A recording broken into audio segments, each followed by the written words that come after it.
or that have the history of Gloucester. Very few. Yeah! We live and die at the buoy! You heard it. You heard it. An extraordinary history.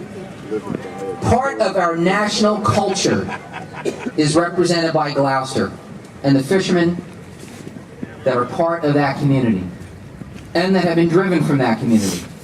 In that regard, I'd like to introduce Mayor Carolyn Kirk of Gloucester, just to give a few words.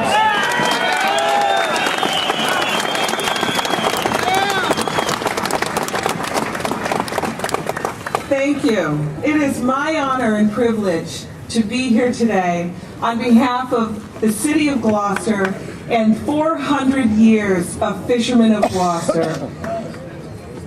We have fed a hungry nation for 400 years with fresh, wholesome fish. More than 5,000 of our people have gone down to the sea in ships doing what they love. Their names are inscribed on the walls of our city and in our memories. And after 15 years of sacrifice, where our fishermen and all of the fishermen gathered here have participated in the rebuilding and in the conservation at a great expense to jobs, infrastructure, upheaval in our fishing communities. The fish are coming back in record levels and you're not being able to fish. In Gloucester, you can walk on the cod, just like you can walk on the red snapper in Florida.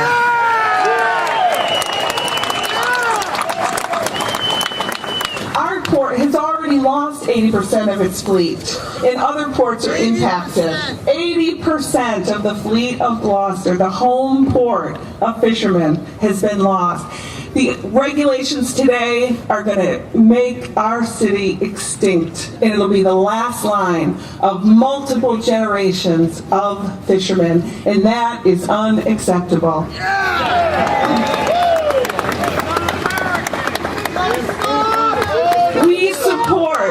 We support the flexibility in the Magnuson Act. We support the messages that have come before me from this stage, from the Congress. But I have a message from some fishermen in Gloucester, and I want to put a face to these regulations, and I want to tell you a little bit about some of the stories. And Rich asked me to come and carry a message. And Rich is a small business owner in the fishing industry. He needs flexibility. He owns 4 ground fish boats. He employs 8 people. His crew make about $70,000 per year. His captains make about $100,000 per year. He supports shoreside businesses, ice, navigation equipment, boats that are hauled out. But with the new round of regulations, his business is going to go from $1 million in revenue to $300,000 in revenue. His people will be laid off. They will be out of work. And he has adapted his business. He's spent years buying permits. So he carries $600,000 in debt to keep in the business. So when he goes out of business, he's going to go into foreclosure on his boats, on his home. It is absurd, the consequence of these regulations. And Rich was one of these guys that stayed in the business and said, they promised us that if we helped conserve, that we would be able to fish when the fish came back. And guess what?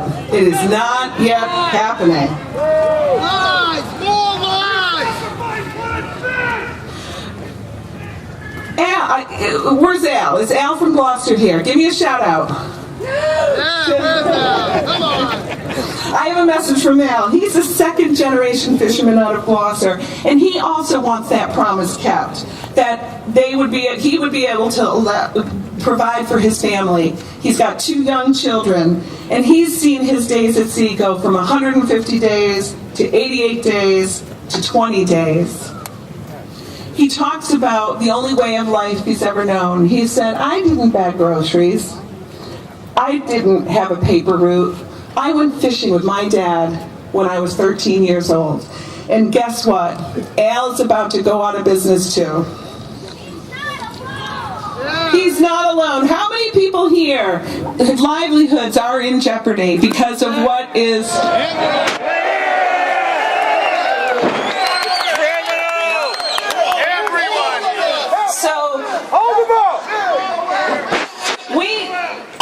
You know these stories, but guess who doesn't know the stories yet?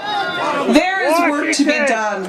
There are not enough sponsors on that Senate bill. Every single person, call your relatives, call your friends, call the senators in those states that have never seen an ocean.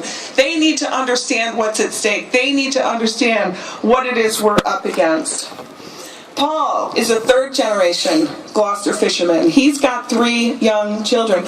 John, up on the stage, our kids play hockey together. The fishermen are family people trying to make a living and stewards of the natural resource.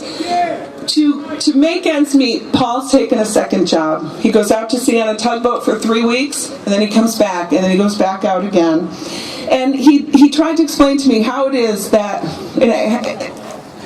every hour at sea is counted as 2 hours. And he says, who here in the country, besides fishermen, work 40 hours and get paid for 2?